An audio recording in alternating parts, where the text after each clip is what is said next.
Cek, cek, cek. Yo, gimana nih kabar kalian? Semoga baik-baik aja ya. Balik lagi dengan gue yang punya suara nggak begitu bagus, tapi mungkin bisa memberikan manfaat bagi kalian semua. Jadi pada video ini gue bakal bahas tentang film Raya and the Last Dragon. Kenapa? Sekarang adalah waktu yang tepat untuk mengistirahatkan ASEAN sebagai kategori film. So, kalian yang ingin tahu tentang kisah di balik suatu film dan apa motivasi yang melandasi suatu film dibuat, gue sangat rekomendasiin buat subscribe channel ini sekarang juga. Jadi nggak usah banyak basa-basi lagi, videonya dimulai.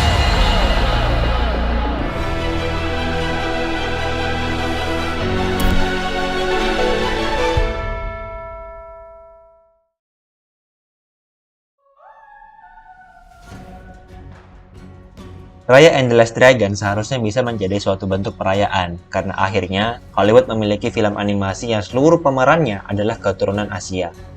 Keinginan menonton film ini datang setelah melihat kesuksesan film-film Asia di ranah Oscar tahun ini. Sebut saja Nomadland yang disutradarai oleh Chloe Zhao, seorang wanita keturunan Cina yang meraih Best Director dan filmnya dinobatkan sebagai Best Picture di Oscar 2021. Yeon Yuh-jung diminari juga yang mendapat Best Supporting Actress Oscar 2021. Tapi dari semua hal itu, apakah dengan bergulirnya waktu, kategori ASEAN dalam kategori film perlahan akan terkikis? Raya and the Last Dragon memperlihatkan betapa tidak membantunya kata ASEAN bagi dunia film. Berlatar belakang di dunia fiksi Kumandra yang terasa sangat Asia Tenggara, animation artist film ini juga mengaku kalau mereka terinspirasi membuat Kumandra setelah melihat budaya di Vietnam, Laos, Kamboja, Thailand, Malaysia, dan juga Indonesia. Hal itu tercermin dalam detail visual yang amat rinci, seperti pada arsitektur, landscape, makanan, senjata, kostum, dan juga warna. Setidaknya bagi mata orang luar, yang dilakukan oleh para animation artist adalah suatu hal yang hebat dan terhormat. Satu masalah kemudian muncul, bahwa selain Tran, yang orang tuanya berasal dari Vietnam, sebagian besar pengisi suara Raya and the Last Dragon adalah mereka yang berdarah Cina atau Korea. Jadi secara umum mereka adalah orang Asia Timur, bukan Asia Tenggara. Langkah itu kemudian menuai beragam kritikan online. Dalam pembelaan Disney, mereka menjelaskan kalau banyak anggota tim produksi dari Raya and the Last Dragon adalah orang-orang Asia Tenggara, termasuk penulis Qui Nguyen dan Adele Lim. Namun masalah ini diperparah oleh latar fiksi Raya, yang secara jelas menyatukan wilayah yang sangat beragam di dunia ini.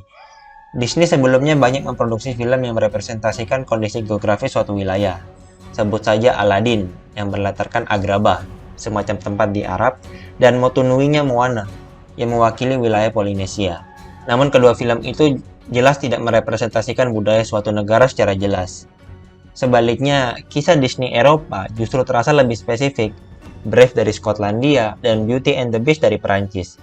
Bagaimana perasaan kalian ketika budaya khas dari negara kalian dicampur padukan dengan budaya dari negara lain?